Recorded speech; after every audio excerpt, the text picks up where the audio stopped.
જય જિનેન્દ્ર, હું અમીષા અને આજે હું લાવી છું આપ સૌ માટે જૈન રેસિપીનો ખજાનો. આજે આપણે આ બનાવશું જૈન રગડા પેટીસ, બટ થોડી ડિફરન્ટ તરીકેથી. તો ચાલો એની તૈયારી કરી લઈએ. જે અહીંયા રગડા પેટીસમાં ડિફરન્ટ છે એ પેટીસ, આપણે અહીંયા સ્ટફ પેટીસ બનાવી રહ્યા છે. સો એની માટે ઓઇલ લેશું, એની અંદર આપણે જીરું એડ કરશું.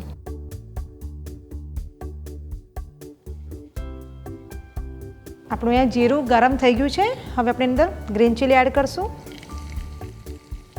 જે ફ્રેશ લીલા વટાણા છે આપણે એને ક્રશ કરી લીધા છે, કાચા જ એની અંદર એડ કરી દઈશું. અને હવે આપણે એને પ્રોપર શેકી લઈશું.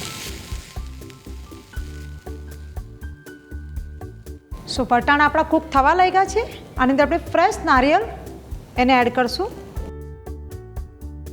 ફ્રેશ કોરિએન્ડર અને પિંચ ઓફ સુગર એડ કરશું. બિકોઝ આપણું સ્ટફિંગ છે થોડું ખાટું અને થોડું મીઠું રહેશે.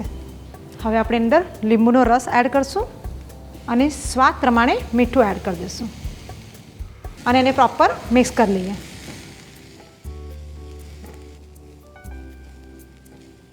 સો અંદરનું જે સ્ટફિંગ છે એ તૈયાર થઈ ગયું છે. હવે આપણે એને થોડું ઠંડુ થવા દઈશું. સો અંદરનું જે સ્ટફિંગ છે એ ઠંડુ થાય ત્યાં સુધી આપણે રગડો બનાવી લઈએ. રગડો બનાવવા માટે ઓઇલ લેશું. સો આપણું ઓઇલ અહીંયા ગરમ થાય એટલે એની અંદર જીરું એડ કરશું. અને અહીંયા આપણે જે સફેદ વટાણા છે એ પલાળીને બાફી લીધા છે.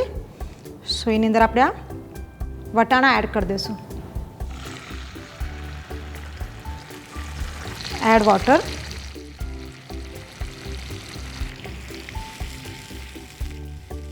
સો અહીંયા આપણે હળદર એડ કરશું. સ્વાદ પ્રમાણે અંદર મીઠું એડ કરશું. પાછું એને એકવાર મિક્સ કરી લઈએ. એન્ડ લાસ્ટમાં આપણે અંદર ફ્રેશ કોરિએન્ડર એડ કરી દઈશું.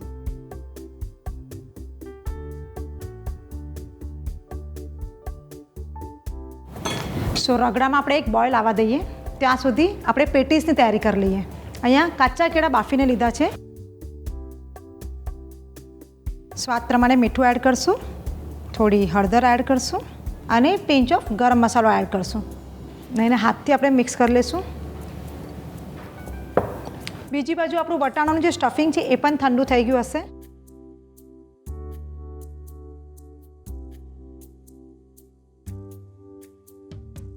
વાટી જેવું બનાવીશું અંદર કેળાનું અને આ જે વટાણાનું સ્ટફિંગ છે એની અંદર એડ કરશું. ને પેટીસમાં એને સ્ટફ કરીને એને એક શેપ આપી દઈશું. સો આ રીતે આપણે બીજી પણ પેટીસ બનાવી લઈએ.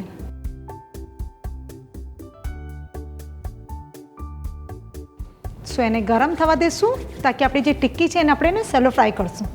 ઓઇલ ગરમ થઈ ગયું છે. સો હવે આપણી ટિક્કીને પણ સેલો ફ્રાય કરી લઈએ. સો આપણું એક સાઈડ ક્રિસ્પી થઈ ગયું હશે. સો આપણે એને પલટી મારી લઈએ. સો આપણી પેટીસ પણ અહીંયા તૈયાર થઈ ગઈ છે. એને આપણે ટીશ્યુ પેપર પર કાઢી લઈશું. આપણી પેટીસ રેડી થઈ ગઈ છે અને રગડો પણ આપણે બીજી બાજુ પાછો ગરમ કરવા માટે મૂક્યો છે. તો ત્યાં સુધી આપણે પ્લેટિંગની તૈયારી કરી લઈએ.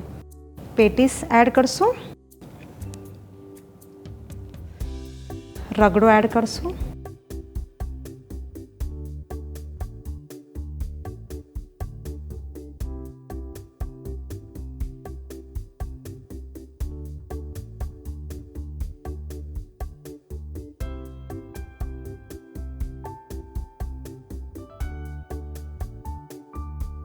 સો આપણી ગરમા ગરમ જૈન રગડા પેટીસ તૈયાર થઈ ગઈ છે. નોર્મલ રગડા પેટીસ થોડી ડિફરન્ટ છે. આઈ એમ શ્યોર આ રેસીપી આપ સૌને ખૂબ જ ગમશે. તો જલ્દીથી ટ્રાય કરો. આપ સૌને અગર અમારી રેસીપી ગમે છે તો અમારા ચેનલને લાઇક, શેર એન્ડ સબસ્ક્રાઈબ કરો.